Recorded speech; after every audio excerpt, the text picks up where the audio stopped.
नमस्कार मित्रांनो, मी शुभम आणि स्वागत आहे तुमचं आजच्या एका नवीन ब्लॉगमध्ये.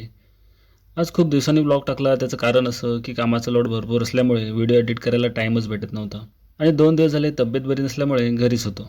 म्हणून विचार केला कुठेतरी फिरून येऊ म्हणजे बरं वाटेल. मग काय बाईक घेतली आणि आलो गोवर्धनला, म्हणजेच पालघरमध्ये असलेल्या मिनी वृंदावनला. आतमध्ये आल्यावर सुरुवातीलाच तुम्हाला 2 प्रमुख मंदिरे दिसतील. त्यातलंच हे पहिलं मंदिर म्हणजे श्री राधा वृंदावन बिहारी मंदिर. मंदिराच्या समोरच एक सुंदर फाउंटन बघायला भेटते. मंदिरात आत गेल्यावर समजलं मंदिराचं काम चालू आहे. तरी आम्ही आतमध्ये जाऊन दर्शन घेतलं. इथे आल्यावर मन प्रसन्न होतं. त्यानंतर आम्ही आलो इथे असलेल्या सर्वात सुंदर मंदिरात म्हणजे श्री राधा मदन मोहन मंदिरात.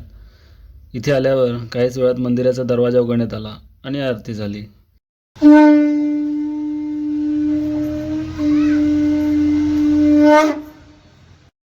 आरती झाल्यावर लगेच आम्ही दर्शन घेतलं. या मंदिरात तुम्ही एकदा आले ना की परत जायची इच्छा नाही होत. इथलं निसर्गरम्य वातावरण बघून खूप भारी वाटलं.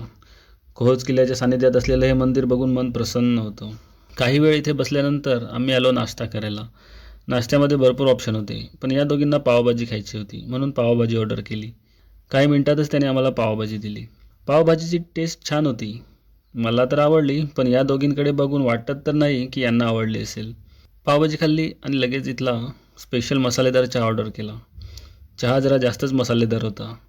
मी तर कसं तरी पिला, पण सोनूचं तोंड बघण्यासारखं होतं. चहा नाश्ता झाल्यावर आम्ही फ्रेश झालो आणि निघालो वृंदावन फॉरेस्ट बघण्यासाठी. चला तर मित्रांनो, आजच्या ब्लॉगमध्ये बस एवढंच. पार्ट 2 बघण्यासाठी फॉलो करायला विसरू नका, कारण पार्ट 2मध्येच आपण वृंदावन फॉरेस्ट एक्सप्लोअर करणार आहोत.